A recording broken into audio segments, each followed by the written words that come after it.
Bienvenidos hermanos y hermanas a esta nueva presentación. Mi nombre es Jorge Albarrán y esta transmisión no es una publicación oficial de la Iglesia de Jesucristo de los Santos de los Últimos Días.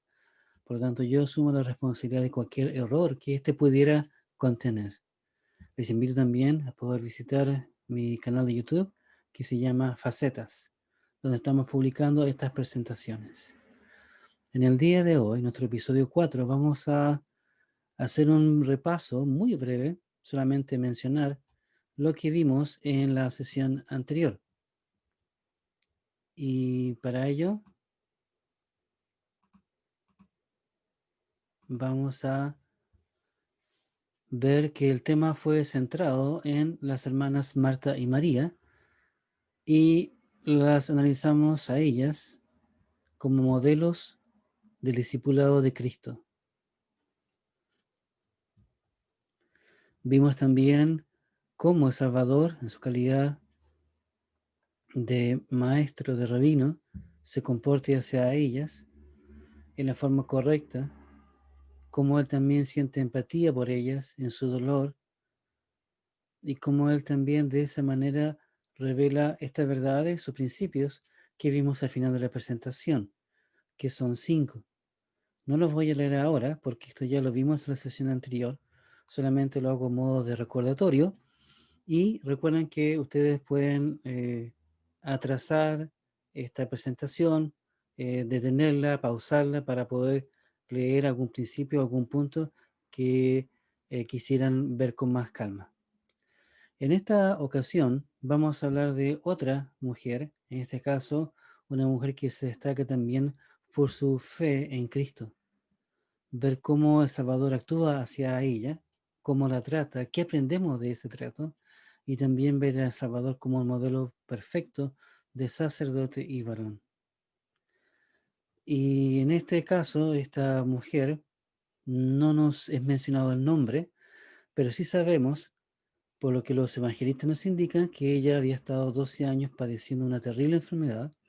Los expertos todavía no logran ponerse de acuerdo en qué tipo de enfermedad era, en forma específica me refiero, pero sí sabemos que una enfermedad que involucraba entonces un sangramiento continuo en esta etapa con todo lo que ello conlleva por 12 años, lo cual debe haber sido una verdadera agonía.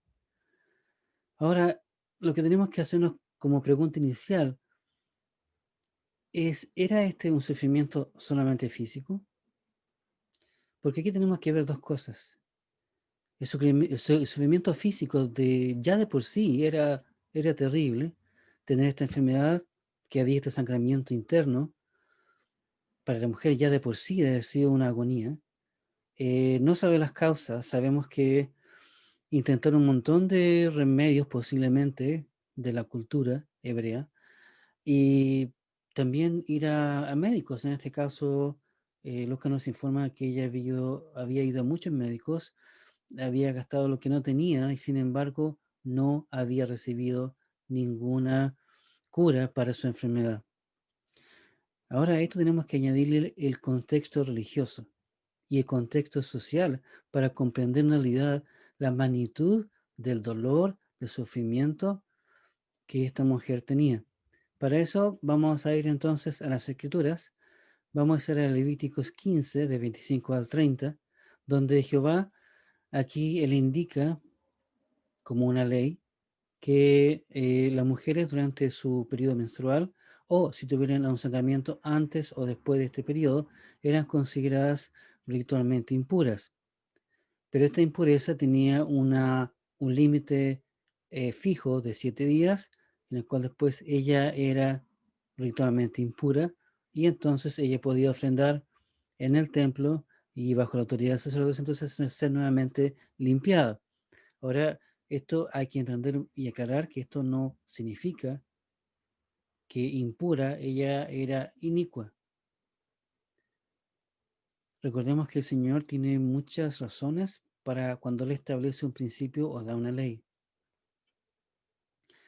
Pero en este caso esto no estaba indicando una impureza en cuanto a que ella había sido inicua. Sin embargo, este es una de las distorsiones que se produjo durante este tiempo en que Israel estaba en este periodo lento de apostasía, donde las cosas que el Señor había revelado empezaron a tergiversarse, empezaron a aparecer maestros que empezaban a enseñar lo que ellos creían que debía ser la correcta interpretación de la ley. Por la ley entendemos la ley de Jehová. Ahora aquí hay otro punto, que es el contexto social. En la subcultura hebrea estaba esta creencia falsa de que si alguien estaba enfermo y tenía enfermedad también, más encima que era tan larga, que no tenía ninguna explicación o ninguna cura, se daba por entendido entonces que esa persona estaba recibiendo eso como un castigo divino por su iniquidad. Entonces aquí el punto central es, tú tienes esta enfermedad, este mal, porque has sido inicua, porque has sido en contra de los mandamientos del Señor. Entonces tú te mereces lo que tienes. Ahora bajo la ley mosaica, entonces, Jehová había indicado que durante este periodo la mujer no debía tocar a un varón, porque también lo contaminaría, perdón, en forma ritual a este.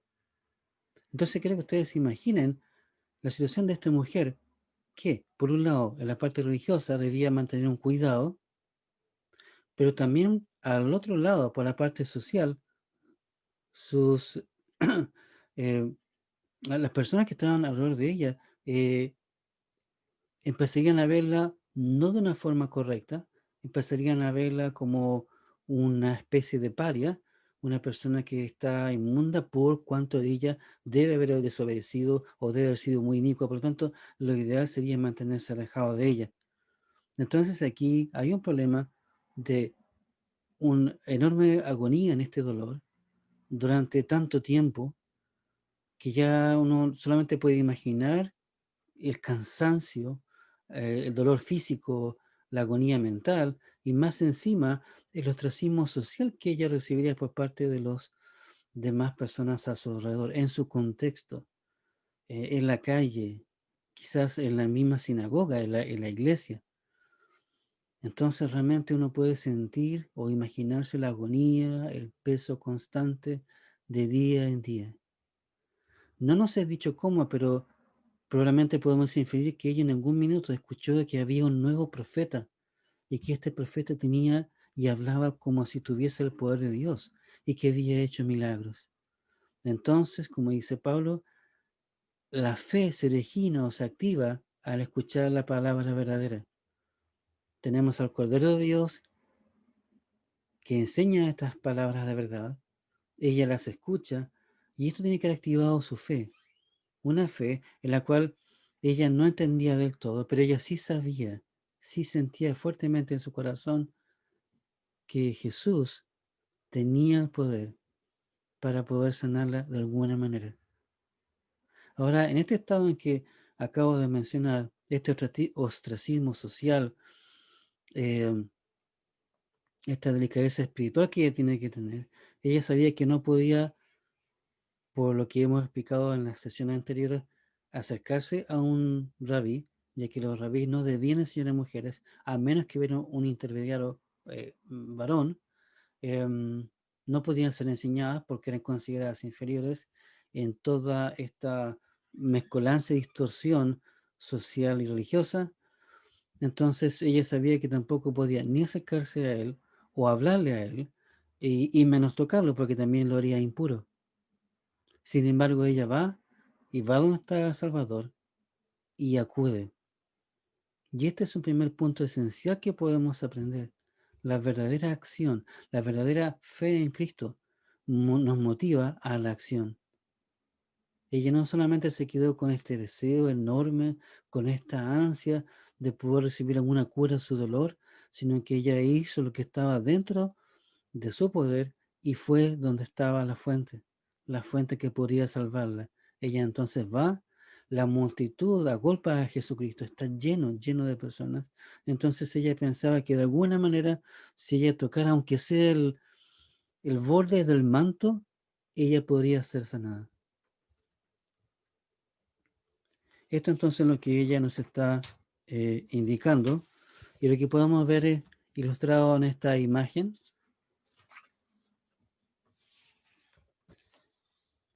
Ahora, es importante comprender de que la fe de esta hija de Dios era genuina, era muy fuerte, pero quizás también, de alguna forma, sin quererlo, inconscientemente, ella llegó a pensar que quizás, de alguna manera, el poder sanador de Cristo estaba en el manto y no en Jesucristo mismo.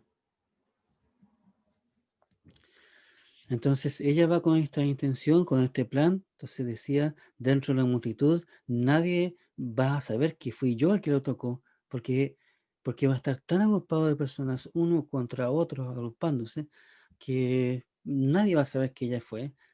Entonces en secreto ella podría, después de ser sanada, pensaba ella probablemente, poder retirarse y de esa manera cumplir técnicamente con la ley, porque ella no lo tocaría a Salvador, sino que tocaría parte de su manto.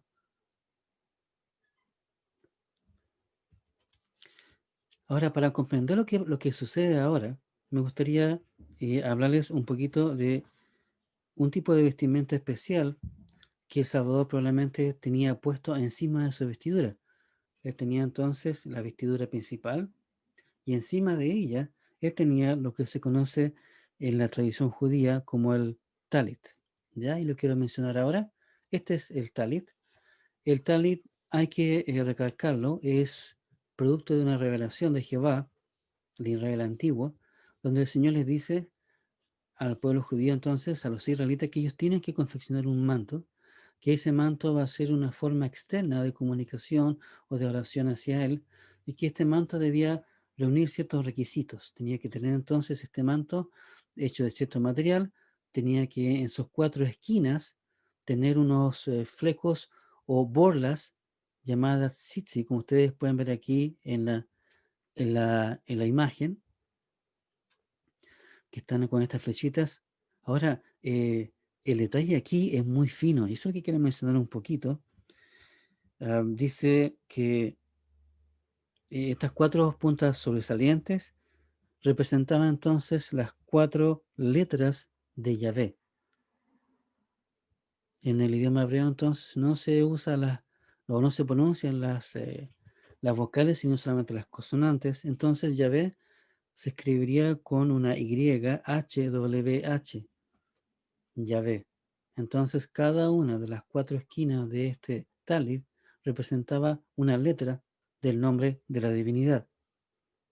Cada esquina también terminaba con un fleco o bolas llamadas sisi, que acabo de mencionar, y cada una de estas estaba formada por 7 hilos. Si ustedes pueden ver la imagen que está ahí, más cercana a la tercera imagen, pueden ver entonces uno de estos flecos y pueden notar entonces que está formado por varios hilos. Tienen que ser 7, ya que el 7 es un simbolismo para la perfección de Dios. Y además, ustedes pueden notar que también tiene un hilo de color azul.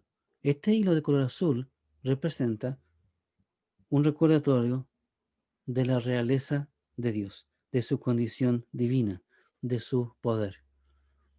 Entonces, el sacerdote, el varón, tenía entonces que colocarse este manto en ocasiones tales como la lectura de las escrituras, tales como el estudio, y combinar eso con una oración. De hecho, creo que ustedes notan que también esto involucraba una parte del talit que tapaba la cabeza. Y justamente eso indicaba que también la persona que iba a orar a Dios o comunicarse con Jehová tenía que, ojalá, a través de esta visera, de esta parte que le tapaba la cabeza, recordar que es una forma, un recordatorio que él tenía que concentrar su mente y su corazón en esa conversación con Dios.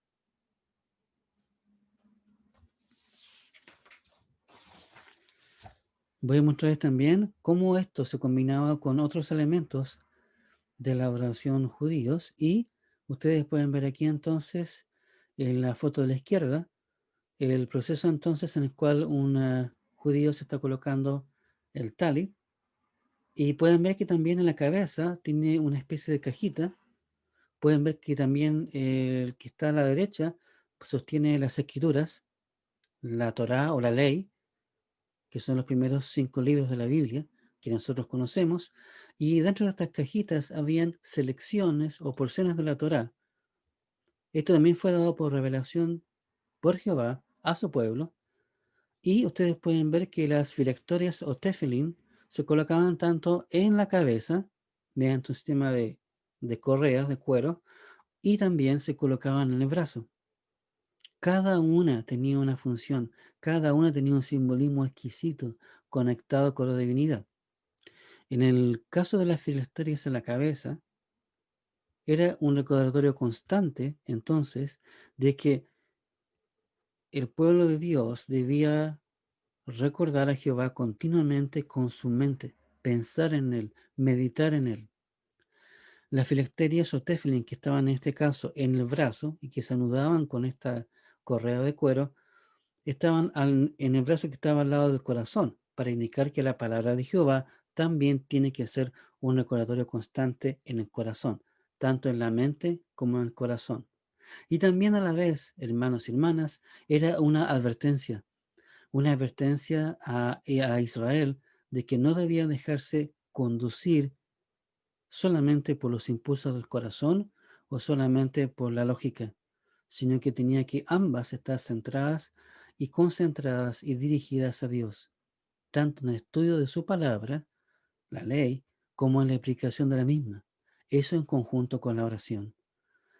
Es conmovedor ver aquí en las fotos que están abajo, en las fotos inferiores, como ustedes pueden ver que una a la izquierda tenemos a dos judíos modernos, que están entonces con el talit, más las filacterias, más la Torá, orando, justamente comunicándose con Yahvé en el muro de los lamentos, lo que queda de lo que una vez fue el glorioso templo de Jerusalén, en el cual los judíos entonces lloran y ruegan y oran para que Jehová pueda volver y entonces restaurar su glorioso templo.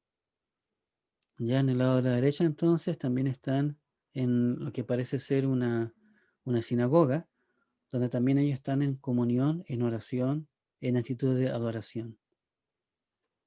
Entonces, eh, a esto quiero añadir otro significado, bueno, como en conjunto, que el talis también es un manto representativo no solamente de la oración, sino en el caso también del sacerdote que se comunica con Yahvé, el sacerdote siervo, que bajo la autoridad también se comunica con su hacedor, para rogar, para invocar su ayuda, su guía, la fortaleza y también el poder del sacerdocio. Esto es muy maravilloso si lo analizamos en este caso que estamos viendo ahora.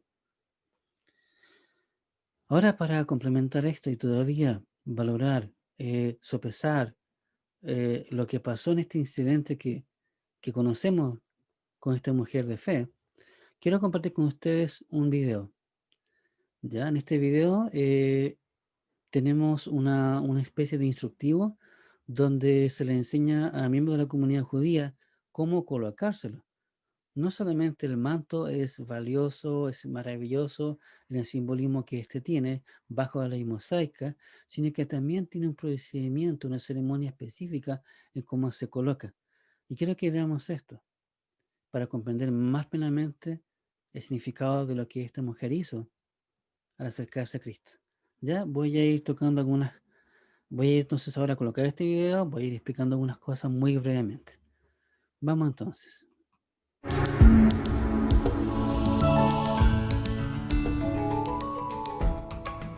Voy a ir saltando en parte para ir a lo principal. The tallis is a four-cornered garment that has the biblically mandated fringes or tzitzis on. ¿Ves? Ahí está hablando de los tzitzis, que son estas bolas, ¿verdad? Estos flequillos que vienen en cada una de las esquinas, que simbolizan entonces una de las 4 letras de Yahvé y también simbolizan la realeza de Dios y su poder. Them. The fringes are meant to remind us of all the commandments of the Torah. También dice aquí la persona que habla que también recuerdan del poder de la ley, de la Torah. Nos refiere entonces a Números 15:38 para indicar que este es un mandamiento que se dio bajo la ley mosaica. Here's what the talus looks like when it's unfolded. This is the top of the talus, the part that goes over your head. Ahora ustedes pueden ver aquí entonces que nos está mostrando el talit desplegado completamente, y para diferenciar la parte de arriba de la de abajo, entonces se le agregó ahora un pequeño bolsillo, por así llamarlo, blanco, que se coloca, pero ese bolsillo, cuando la persona se lo coloca, tiene que estar dentro y tiene que quedar tapado para indicar que esa es la parte interna. Entonces la otra es la cara externa, que es la que debe verse a colocarse el talit. And this is the bottom of the talus, the part that hangs down by your feet. Esa es la parte de abajo. On this talus, you can tell the top because it has this lining sewn on the top of the wool. Esta es la parte The que yo lining indicaba, que part va goes arriba para right que over la your persona que head la vista when you put the sepa que talus esa es la on. parte de You arriba. can also tell the inside from the outside of this talus by looking at this lining, as well as the lining that is on each of the four corners. También para ayudar a que la persona que la vista la coloque correctamente, se colocó también un pedazo de tela adicional para indicar que esa es la cara interna del talit. The lining is on the inside, but not on the outside. Even if you wear a talus katan or small talus, because you want to be wearing tzitzis all day long, the large talus is still put on special for prayer in the morning. There are different customs of when a man starts to wear a talus, so follow your custom or speak to your rabbi. When wearing the talus, you'll have the four corners of the garment around you, two in the front and two in the back. Sometimes you'll see people wearing the talus like a scarf, with all Aquí el hablante apunta a un error que cometen algunos judíos entonces, que se colocan mal el talit y se lo colocan como una especie de bufanda, lo cual es incorrecto porque él indica entonces que dos esquinas tienen que estar en la parte frontal del cuerpo y las otras dos esquinas tienen que estar en la espalda, no como una bufanda, porque esto tiene que indicar entonces que estos son las cuatro esquinas de la tierra, indican el poder universal entonces de Jehová, no como una bufanda, sino como corresponde a un manto. four corners in the front. That's incorrect. It can be difficult to get the talus to drape around you if it's too small. At minimum, the talus has to be big enough to cover your head and the majority of your upper body. Before I start, the first thing I'm going to do is check the strings. You do this while the folded talus is over your right shoulder. Since torn tzitzit strings could invalidate the entire talus, they should be inspected every day to ensure that they're still kosher. Algo incluso muy minucioso aquí es que cada vez que se lo va a colocar, la persona que vas a colocar el talit tiene que revisar una por una entonces estas borlas, ver que están bien dispuestas, que estén correctas, para justamente prepararse para la oración. If a string or a knot is ripped, you should ask a rabbi to take a look at them. During the tzitzit inspection, it is proper to separate and disentangle the individual fringes. Si hubiera alguna de estas hebras que esté desenredada, entonces, perdón, enredadas, hay que desenredarlas. Todo tiene que tener la apariencia perfecta y correcta. Ahora vamos a ver cómo se Unfold the coloca. talus and open it wide, kiss its upper edge, and swing. Aquí hay un punto importante, entonces hay que besar, hay que dar un beso entonces a las dos esquinas superiores del talit al colocárselo. Swing it around so that it's hanging behind you. Begin the blessing and start to wrap yourself. Baruch atah Adonai Eloheinu melech haolam asher kideshanu b'mitzvotav v'tzivanu lehitatef b'tzitzit. Se hace esta recitación entonces también al colocárselo. El talit entonces debe cubrir la cabeza, por lo que ya explicamos anteriormente. Now gather the two right corners and then the two left corners. Place the left corners up to the left side of the chest and the right corners over the left shoulder. Now all four tzitzis are on the left side. Se toman entonces las cuatro esquinas y se colocan en la parte izquierda. Two in front and two behind. 2 al frente y 2 atrás. Notice how the bottom hem of the top part of the tallis comes down over my eyes. Stay wrapped up like this for about 3 seconds. And now let the tallis fall down around your shoulders like a cape. Luego entonces se hace esto durante 3 segundos y luego se dejan caer las bolas entonces en su posición correcta. 2 adelante, 2 atrás. You can roll up the sides and rest them over your shoulders. Now it won't get in my way, and I can move about freely. If it's a Shabbat or a Yom Tov holiday, I can go ahead and start my prayers. But because it's a weekday, I'm going to go put on my tefillin right now. Aquí están justamente las filacterias que se colocan alrededor del brazo. Recordemos que también las filacterias se pueden colocar en el borde del vestido o manto. And if you want to see how it's done, you can see that in its own DIY. Just some pointers about wearing the tallis. If you're wearing a long tallis like this, when you sit down, you may want to sort of hike it up in the back before you get seated. Hay que tener incluso el cuidado de sentarse, ¿verdad? Que no se pise la parte inferior del talit, como se mostró en el video. That's because during the Shema, we gather the 4 corners of the tallis, and you want to be able to have access to the corners then. También este cuidado permite entonces que se puedan tomar las 4 esquinas del talit para efectos entonces de la adoración, de la meditación, de la lectura y de la oración a Jehová. Another practical tip is the part of the tallis that sits over your head, you could take it off or put it on like a hood. There's a lot more to this mitzvah, but those are the basics. Now that you know how to do it, it's time to do it yourself. Creo que esto bastará, hermanos y hermanas, para ilustrar el cuidado, el simbolismo maravilloso que tiene esta prenda que fue dada bajo revelación por Yahvé, con cada detalle, con cada simbolismo, indicando hacia Jehová, hacia su poder. Ahora tenemos también que recordar que como, como rabí, como maestro, probablemente entonces Jesús está llevando este talit puesto encima de su vestido. Entonces, cuando la mujer se acerca dentro de la multitud, aquí en esta imagen está, ustedes pueden ver que hay un amplio espacio entre la mujer y el Salvador. Pero nosotros sabemos que según lo que nos indican las escrituras, tiene que haber estado tan lleno, tanta gente agolpando al Mesías, que no habría este espacio en la realidad. Esto solamente está hecho para mostrar que la mujer se acercó al borde del manto de su vestido, pero probablemente ella no tocó el vestido principal de Jesús, sino que tocó el manto que estaba sobre el vestido de Salvador. Y probablemente tampoco tocó el talit en la parte central, sino que lo más probable es que esta mujer tocó las borlas, ¿ya? Estas fibras que estaban indicando el poder, la realeza divina. Entonces, qué maravilloso este simbolismo, qué profundo, hermanos y hermanas.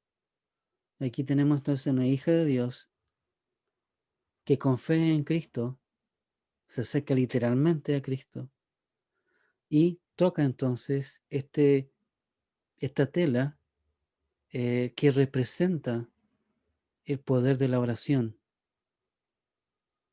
Representa también al sacerdote que eleva una oración para comunicarse con Jehová y pedirle que Él efectúe un milagro, pedirle que Él haga sentir su mano en nuestras vidas. De hermoso simbolismo.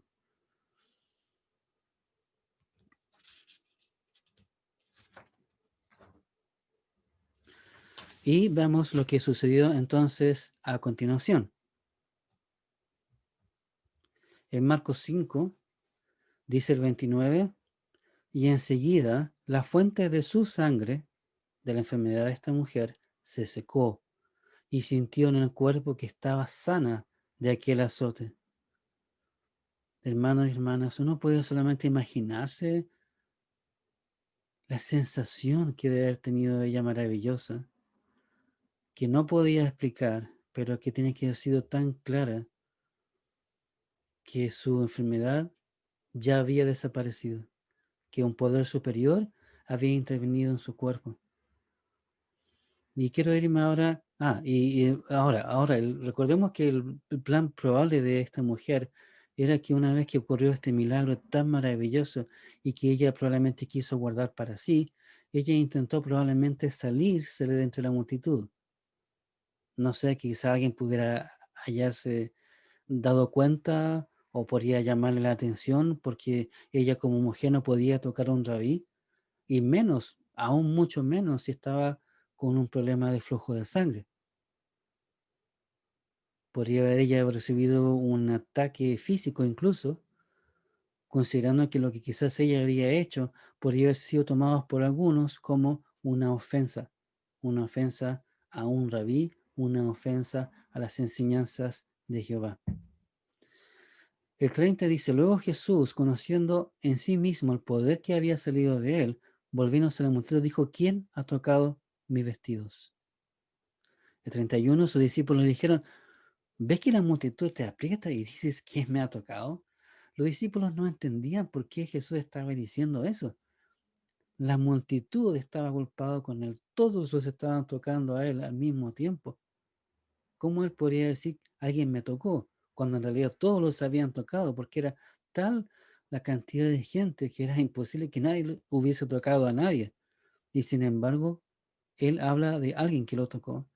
Y aunque en este capítulo de Marcos no lo menciona, y sí sabemos entonces que en otro de las escrituras él dice, porque he conocido que poder ha salido de mí. Y esto es maravilloso porque significa que Jesús no tenía en mente en ese minuto hacer un milagro. El milagro ocurre sin que él lo sepa antes que esto ocurra. Cuando él siente que este poder sale de él, es porque sabe que alguien ha efectuado un milagro a través de él por causa de la tremenda fe que tiene. Dice 32, pero él miraba alrededor para ver quién había hecho esto. Ahora, hermanos y hermanas, es impensable creer que Salvador no sabía quién lo había hecho. Él sí lo sabía, pero como maestro de maestros, él tenía otra intención y tenía más de una. Entonces no sabemos por cuántos segundos o cuán largo haya sido este momento, pero él se queda mirando alrededor. Él sabía quién era. Él podría haber apuntado hacia la mujer y haberle dicho, tú fuiste. Él no lo hace. ¿Por qué? Porque él quiere que ella, por su propia voluntad, diga que ella había sido. Y en segundo lugar, él también quiere que haya un intercambio público. Entonces, ¿qué es lo que sucede aquí? Veamos la reacción de la mujer. En el 32 dice, pero él miraba alrededor para ver quién había hecho esto. 33. Entonces la mujer, temiendo y temblando, sabiendo lo que ella había sido hecho, vino y se postró delante de él y le dijo toda la verdad. Ahora piensen ustedes lo que tiene que haber significado esto para la multitud que estaba ahí. Nuevamente se estaban violando aquí gravemente las leyes que los rabinos habían enseñado, que una mujer no podía acercarse ante un rabino, que una mujer no podía ser enseñada, que una mujer no podía tocarlo, y sin embargo ella aparentemente lo hizo. Entonces, nuevamente, más de 12 años esta mujer había tenido la condenación social, porque algunos creían de que su enfermedad era producto de una vida inicua, de una maldad, de algún pecado terrible que ella debe haber hecho y por lo cual Jehová no la perdonaba. Y por otro lado, que ella sabiendo, bajo la ley mosaica, que todavía ella era ritualmente impura. ¿Qué es lo que hace Salvador? El Salvador acepta no solamente a esta mujer, sino que acepta su confesión. Y aún más, Él no la condena. Porque en el 34, notemos la palabra que está en azul. Dice, y Él le dijo hija. Hija es una palabra que en el idioma hebreo denota un término íntimo y afectivo. Hija de Dios, por el valor que tú tienes como hija de Dios. Eres importante para mí. Eso es lo que el Salvador le está diciendo. Igual como cuando su madre le dijo, mujer. Y entonces el Salvador le dice, tu fe te ha hecho salva. Ve en paz y queda sana de tu azote. Por favor, noten que en ningún momento él le dice lo que le dijo, por ejemplo, a la mujer adúltera. Ve y no peques más. No, aquí no hay ninguna palabra que aluda a que esta mujer haya cometido un pecado serio del cual necesitaba arrepentirse, ni tampoco que la enfermedad que ella tenía era producto de haber transgredido la palabra de Dios de alguna manera. Por el contrario, la fe de esta mujer es tan fuerte que logró que de Salvador emanara un poder sanador. Qué maravilloso poder ver este incidente, este milagro y poder analizarlo de esta manera. Y otra razón que Salvador pudo haber tenido en mente al haber hecho esta pregunta, haber esperado la confesión de esta mujer, es enseñarle tanto a la mujer como a la multitud que lo que hizo el milagro no fue el manto de él, no fue el talit, no fueron sus vestiduras, sino fue la fe en Cristo. Esta es una poderosa enseñanza. Si nosotros miramos el mundo ahora, donde tenemos un mundo confundido, un mundo que sigue fábulas, como decía Pablo, que centra su fe en ídolos de madera, o en posesiones, o en fama, o en riqueza, aquí vemos la verdadera adoración y cómo el poder de la fe puede convertirse entonces en un poder de acción. Y justamente con eso es lo que yo quiero terminar al final de esta presentación. ¿Qué es lo que podemos aprender hoy día de lo que hemos visto hoy? Uno, la verdadera fe en Cristo nos mueve a la acción para que Él pueda obrar sus milagros en nuestra vida. Ahora, esto no significa que siempre Cristo nos va a quitar las enfermedades. Muchas veces esas enfermedades son justamente un instrumento para poder desarrollar cosas que de otra manera no podríamos tener. No podemos sondar la sabiduría, el conocimiento que Dios tiene. Pero en el caso de esta mujer, 12 años deben haber parecido una eternidad. Dos, esta es la verdadera fe que puede despertar el poder del Señor según su sabiduría, en su tiempo y en su manera. Esta es la fe como principio de poder. Entonces aquí tenemos la fe expresada en dos caras, como principio de acción y luego cuando el Señor responde como principio de poder. Y tercero, Cristo, el ejemplo perfecto de un sacerdote del Señor y de la verdadera masculinidad, quien muestra su sensibilidad por los sentimientos de la mujer, por sus emociones e incluso por sus problemas de salud. Estimados hermanos y hermanas, no tengo ninguna duda que el único y verdadero poder es el que proviene de Cristo, de su expiación que hace esto posible, que Él es el médico que nos puede curar, tanto física, pero más que nada espiritualmente. Como decía el presidente Kimball, ese es el verdadero milagro, el milagro del perdón, que nosotros podamos ser perdonados. Y les invito entonces para nuestra próxima sesión, donde veremos el caso de dos mujeres también, una de ellas de fe y otra que sí efectivamente había aparentemente cometido una transgresión seria. Así que les dejo invitados. Yo comparto estas cosas y lo hago en el nombre de Jesucristo. Amén.